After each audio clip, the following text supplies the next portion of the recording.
All right, I'm still admitting people, and we can keep doing that, but I am conscious of time. We've got loads to cover, so I'll crack on.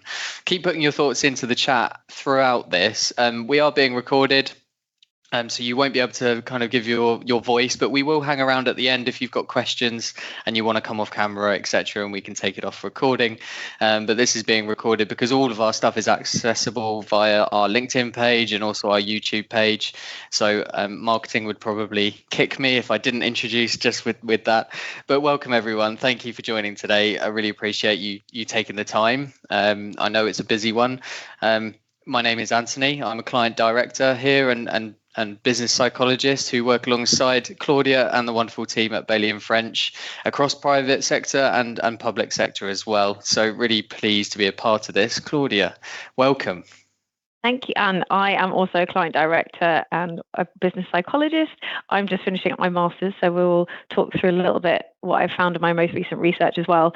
But I also look after the private sector side of the business too. So thank you all for joining, and I hope you're going to get some real value from this today. Yeah, and we've got a real mix. I was looking through the registration list, so thank you everyone, because there's a real good balance. So really welcome your thoughts and input.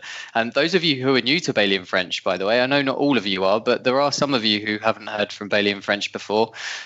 Anything to do with human skills and the future of leadership, and we're in a really interesting space where positive psychology and psychology in general is meeting AI and human skills, and the future of work is completely moldable. Bailey and French are at the cutting edge of all of that, creating innovative solutions around leadership development, things like psychological flexibility and adaptability to change. What does it really mean? What are the practical skills?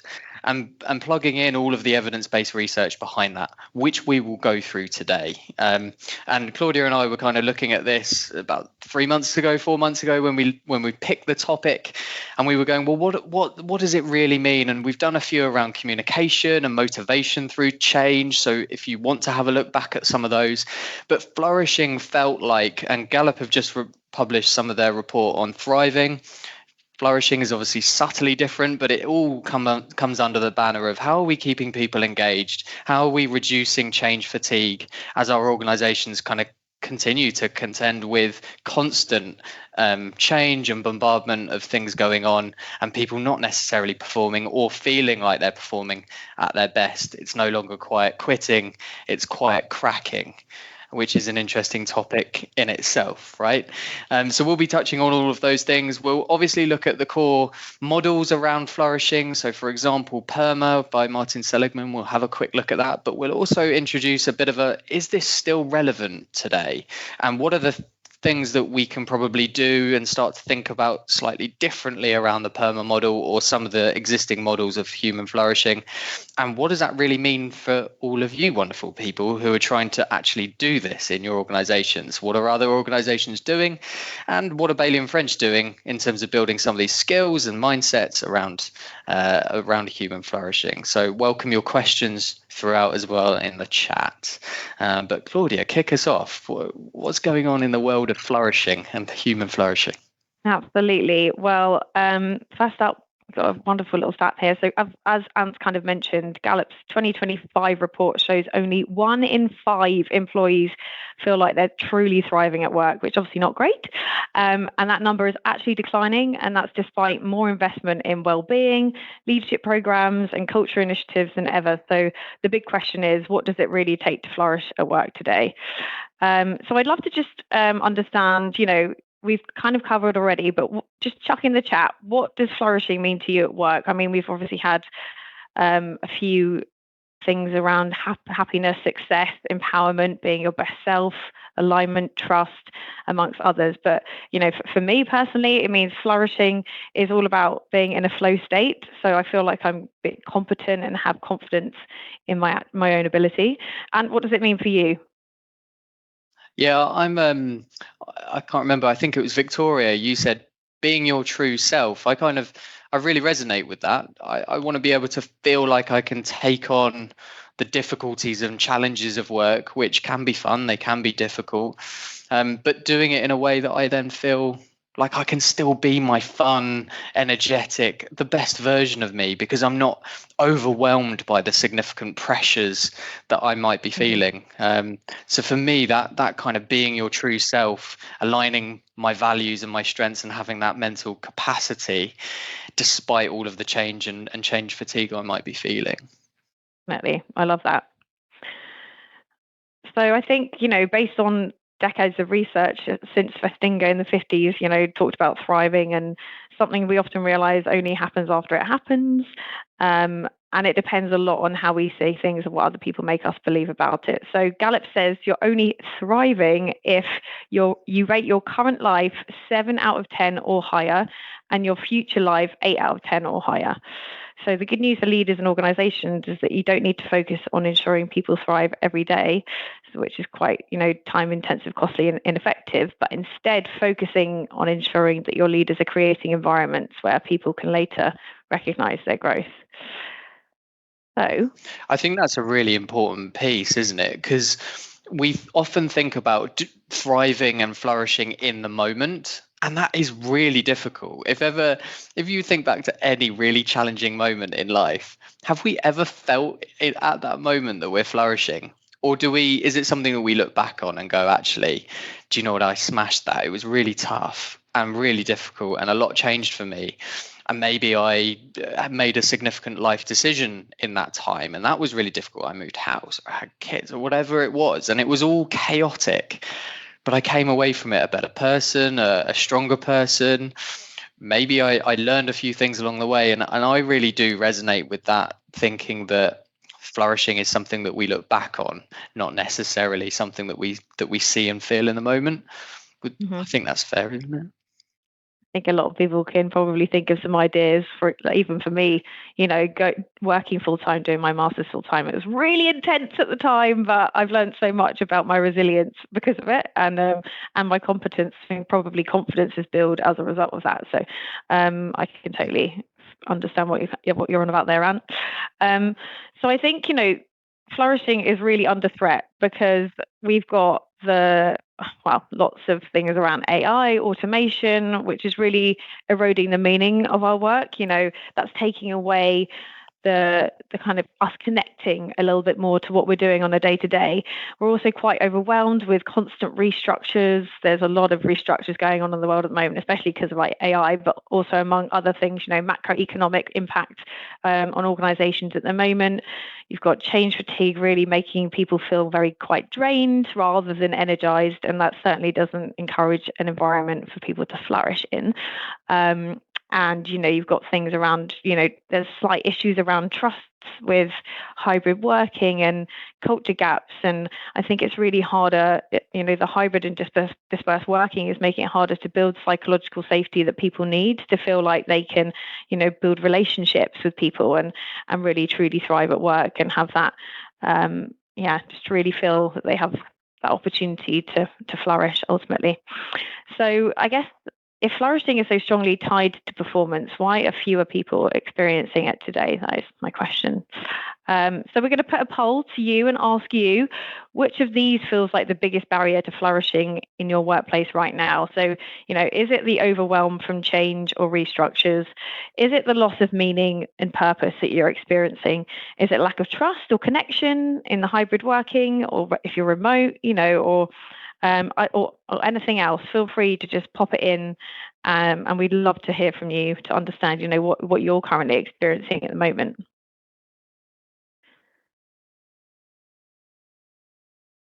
Seeing quite a lot from the overwhelm of change, of course. Yeah, that's something we're seeing across organizations we're working with as well. So that's really interesting. We've still got them coming through. We've got some for loss of meaning and purpose, lack of trust, but looks like overwhelm from change and restructures is definitely a hot topic. Every 2 years, reorganization from Kimberly there. That's a lot of change, and I'm sure that can certainly create a lot of change fatigue. Because how do you ever feel steady? How can you feel like you can get into your stride, get into your flow if everything is changing all the time? You don't know what the business direction is. You don't know what your individual contribution is. You don't know what your team contribution is.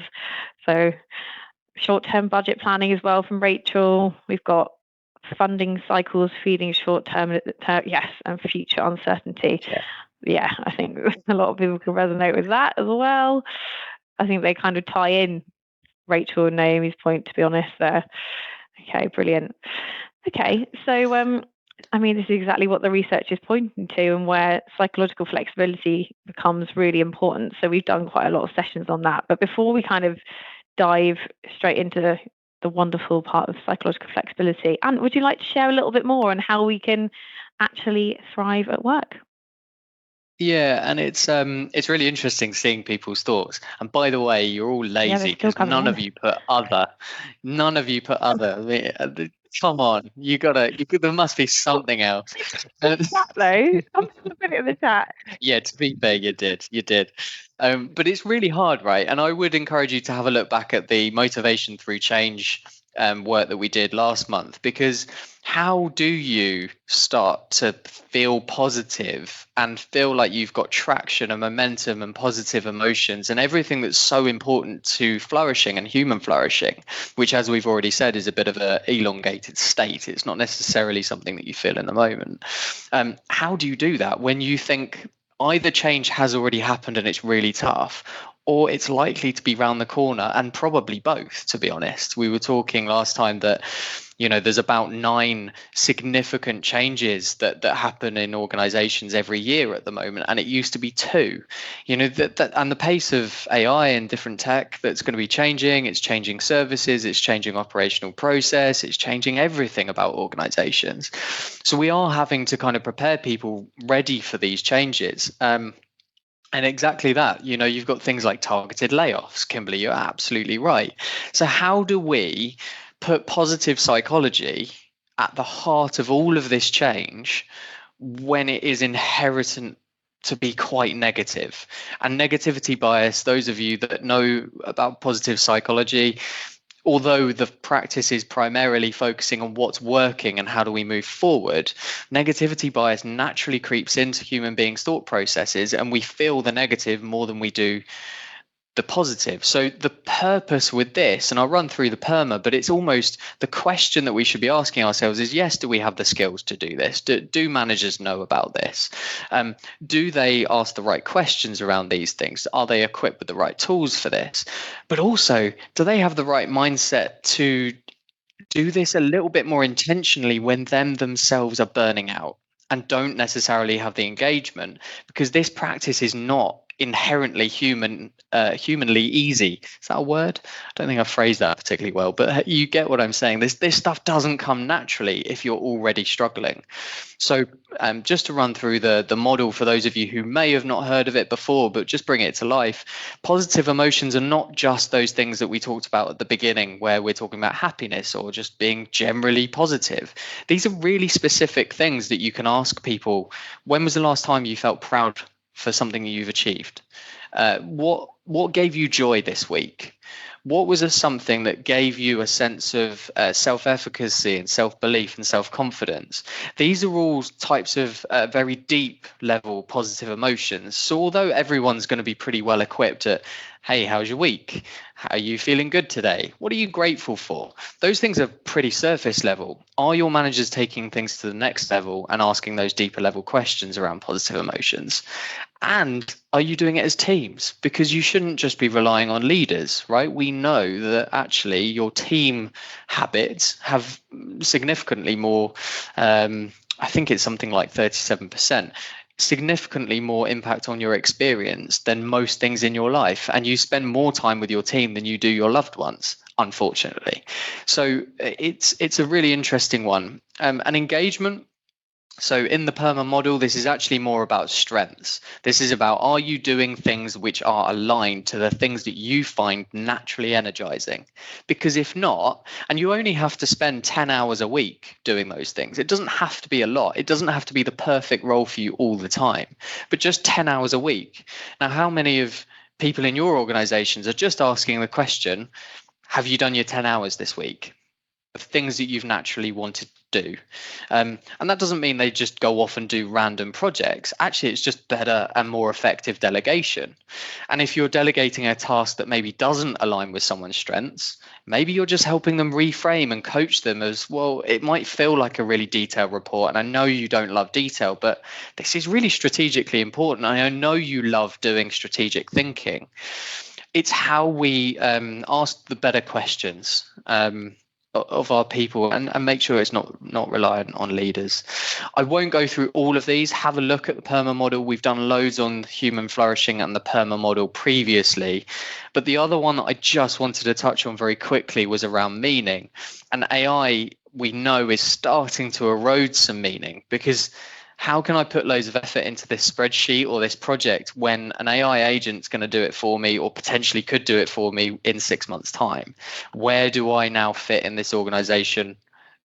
I don't know. And if I don't have a really great, honest conversation with my team and my leader about this, some things, of course, are a little bit easier. But if I'm not openly talking and having psychologically safe conversations about where do I fit into this team and what's my unique value that I'm bringing, and what does that mean for me short term and long term, that's going to be really tricky, and it is going to prevent you from flourishing. If you don't have these, especially the 5 PERMA, if you don't have those 5 things in place, you will not be flourishing, and that has significant impact on decision making, productivity, etc.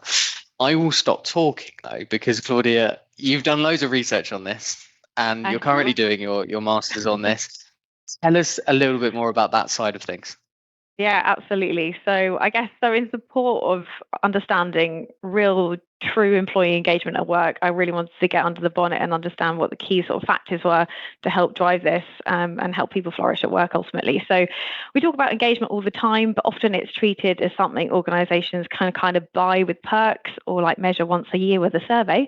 But my research kind of took a little bit of a different angle for my master's. I actually explored how deeper psychological factors, so your basic psychological needs, meaningful work, and future time perspective actually shape how engaged people feel at work. So I did a study across private and public sector employees, and essentially what I found was that when people's needs at work are met, so i.e. they have autonomy, they feel competent in their work, and have relatedness, so they feel connected with other people within the organization, they're more engaged. So and also that when people find meaning in their work, they're more engaged. This also supports this, the PERMA model, and also people with a future-focused mindset. So those that actually think ahead, set goals, and plan are far more engaged in their work. And I guess these factors will reinforce each other. So, needs satisfaction builds meaning. Meaning kind of amplifies that engagement, and then future focus essentially sustains it. So it definitely mirrors the engagement piece, the meaning piece, relationships as mentioned here, and accomplishment in the entire PERMA model. So I was pretty happy with that. Pretty happy with those results that it really supports this. And I guess the implications for organizations is really that you really need to rethink engagement strategies. So thinking about, how can we really ensure that people have more meaningful work, autonomy, competence, and connection.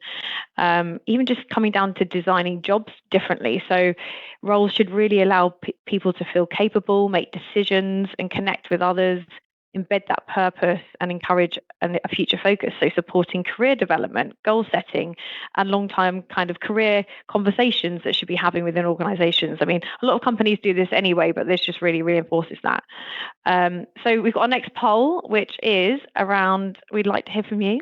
Which element of PERMA feels the most under strain in your organization right now? So are you feeling those positive emotions, engagement? Do you think relationships are feeling most under strain? Is it meaning? Are you wondering what the bigger picture is? What your purpose is within your organization? Is it accomplishment? We'd really like to hear from you. So chuck in your thoughts in the poll. Which one am I going to go for? I was just thinking it's popped up for me, and I haven't done my thinking on that. I haven't either, I'm thinking, I think it's difficult more than ever to get anything done. that's what it feels sticky, right? It just, there's so much that you could do or want to do, and it just sometimes sticks. And seven of I you think, agree, at least, or six of you oh, agree with me. yeah, I think that's the winner at the moment, isn't it? So we've got accomplishment coming through. Oh, it's still moving a bit. Engagement relationships are quite there as well. Positive emotions are slightly lagging behind, but a meaning. This is interesting. Definitely.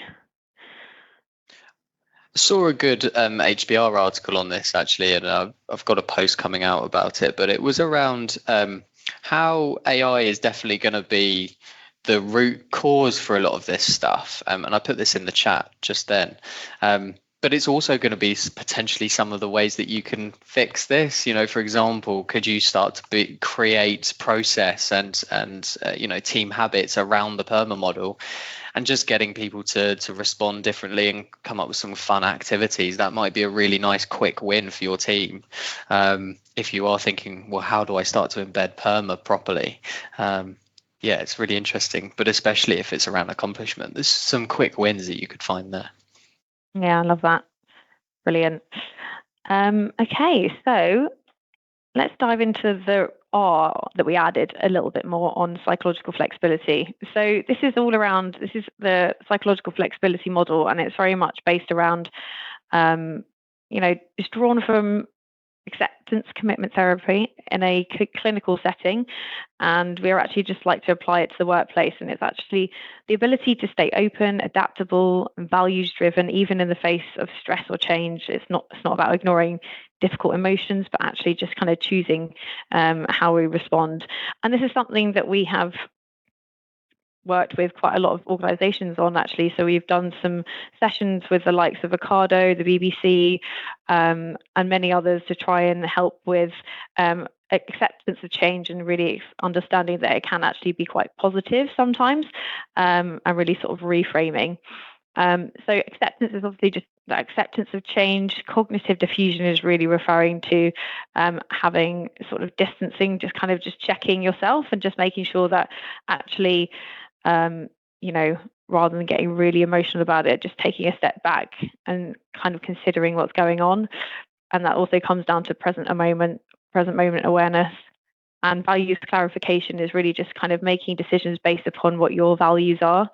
And then we have committed action as well as the final. So, this evidence really psychological flexibility is really linked to greater emotional resilience. It helps lower stress, anxiety, and burnout. It also helps with improved job performance and satisfaction, stronger interpersonal relationships, and enhanced adaptability in leadership and change management. So, it all really links into the PERMA model, but also it really kind of gives you the tool to be able to do this. And we've been doing, as I said already, we've launched some workshops with some core teams within the organizations I already mentioned, but we also have some new products launching in September.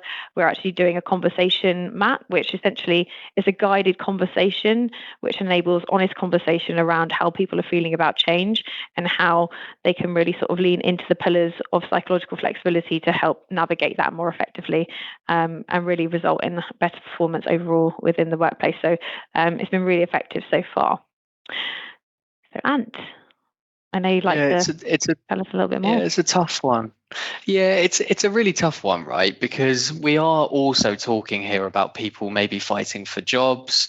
Restructures are not easy things to go through. I'm working with a client at the moment, highly traditional. A lot of the people that work there are maybe friends or close relatives, or they've all sort of grown up in the organization, and then it's being kind of dispersed or changed and shifted, and it's those things are going to be affecting the human being and the family behind the human being as much as they are. So to turn around and sort of start talking about acceptance can feel really jarring.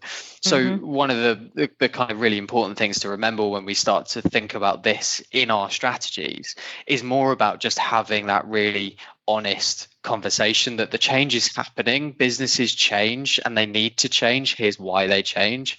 Making sure all of those, change management and communication plans are in place, but then also just allowing that space to go, well, tell us what that is. How does that feel? And just sit with it for a bit, and not trying to shape and mold people's cognitive reactions to things too quickly.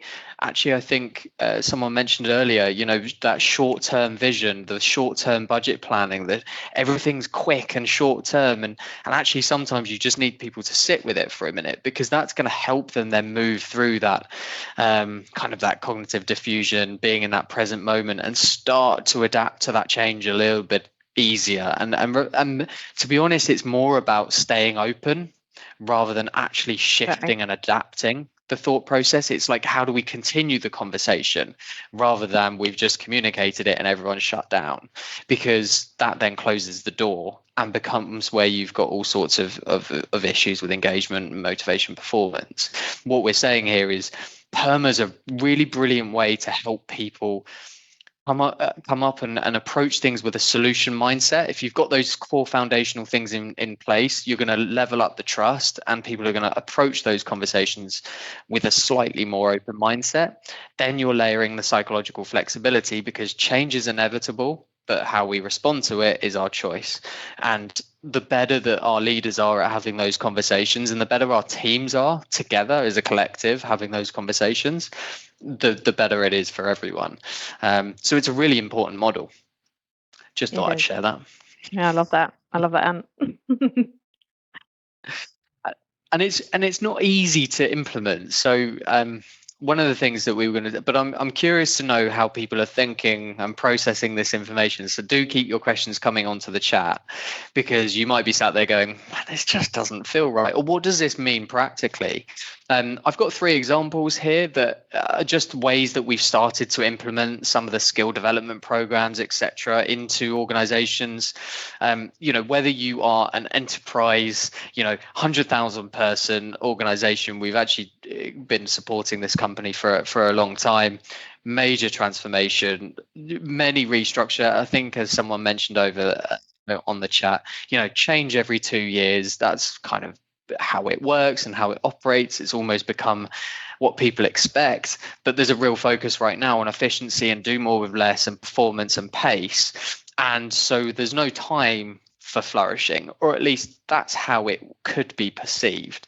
And in actual fact, if you can start to apply PERMA principles, firstly with individuals, so we launched kind of a series of skill development workshops. How can you take ownership and responsibility for your own flourishing? Because you turning up to work as your best self is as much your responsibility as someone else's. And of course, there are ways that you can do that, and there's ways that you can kind of navigate your own emotions. But then also, you as teams, how are you providing PERMA as a structure for supporting teams through change? Flourishing typically has been a well-being strategy. Whenever we've done this previously, it's been around the bucket of well-being. I don't think it's sitting in that bucket anymore. I think it is really sitting in the change and even AI adoption bucket more than well-being these days. So that's just one example. The other one that we're seeing an awful lot is obviously raising standards, and maybe the culture's not been right for a long time. There's maybe more grievances than normal. Just getting that kind of, let's reset what it means to be a leader here. Let's reset and reshape what do we expect from our leaders in this new age, and how do we create more inclusive environments? How do we create environments where people belong? Because we know that people's ideas and people's ability to speak freely and to challenge upwards are so critical, not just to reduce bullying and harassment, but also for business health and performance over the long term. So very small group coaching and very bite-sized kind of action learning sets. We've also got a range of conversation tools that Claudia's mentioned, but the whole point there is just very high contact, small group sessions that maybe are around a specific project that's launching, or there's a specific change that's been communicated and we need to work through, or just generally it's space to have a conversation about what is leadership and what do we expect in terms of our behaviors moving forward. Maybe you've got a new values based framework that's come out or a new leadership framework, and you're trying to embed some of those principles and give people the space to talk about it. That's another common approach.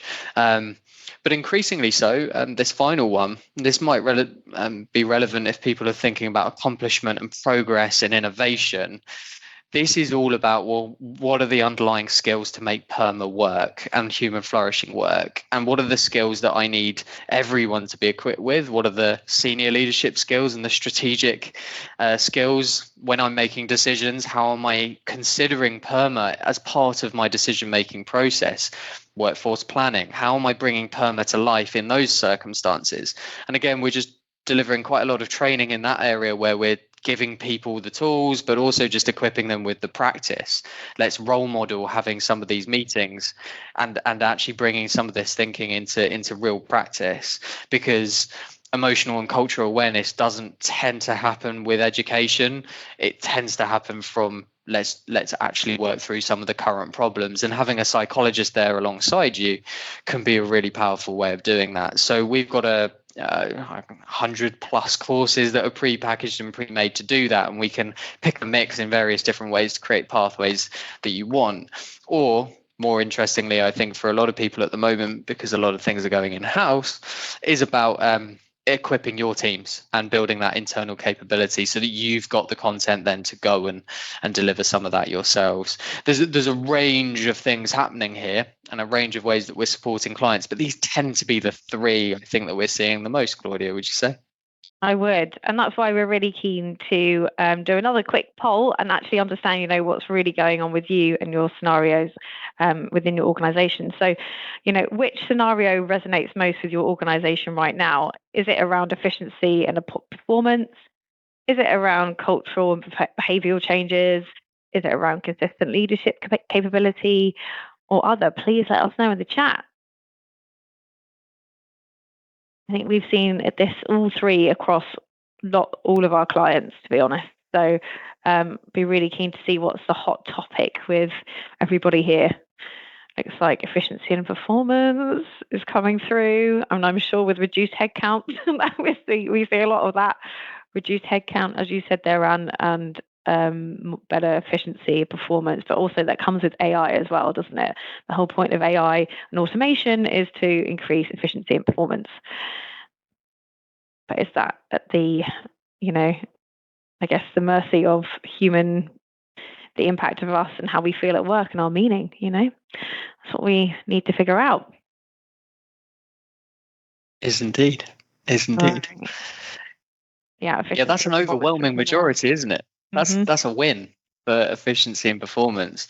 And it's really interesting, because then you start to go, okay, so when we communicate flourishing, does the word even fit? The science isn't going to change, and Martin Seligman's work on this is fantastic, and there's loads of stuff that's been built on it since.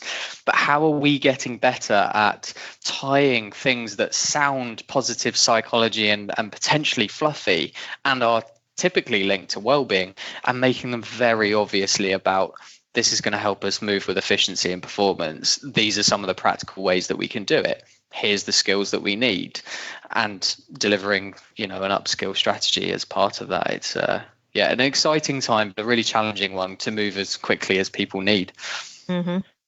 Definitely. Okay, so let's just quickly recap. Obviously, we kind of talked through how flourishing isn't a luxury. It's actually a key performance driver. It's also under threat in today's environment, and there are actually practical, scalable ways that you can actually enable flourishing and people to thrive at work. So if today sparked any ideas for you or your teams, we'd love to continue the conversation. At Bailey & French, we help organizations humanize the world of work so people can flourish and perform, and actually shift the needle on driving better performance and overall profitability for organizations. So you can book follow up with us through a link in the chat, hopefully. And also, I just want to open the floor and just hear your reflections, really. So, what have been your key kind of learnings from today's masterclass? What's a key takeaway that you're going to take from today to enable you to flourish, or maybe your teams, or anything like that? I'd be really keen to hear. Just pop it in the chat.